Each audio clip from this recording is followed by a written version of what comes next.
unsa kalayo sa inyong lugar na kami diri ang kasundanuhan para mahatod ang unsa mga ginabang gikan sa gobyerno.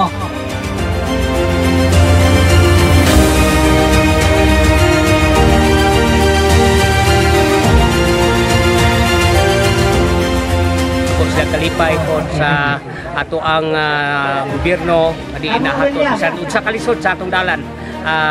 Naabot sila din luyo sa ulan ug lapok, grabe kalapok na atong lugar, pero salamat po ta sa serbisyo sa ato ang provincial government uban sa atong mga kasunduluhan ug ingon man po sa PDR RMO naabot na sila din. Daghang kay salamat ang mga katawhan sa Sitio Lalon, naabot sila din ug mayong hapon, dalagan salamat sa inyong tanan.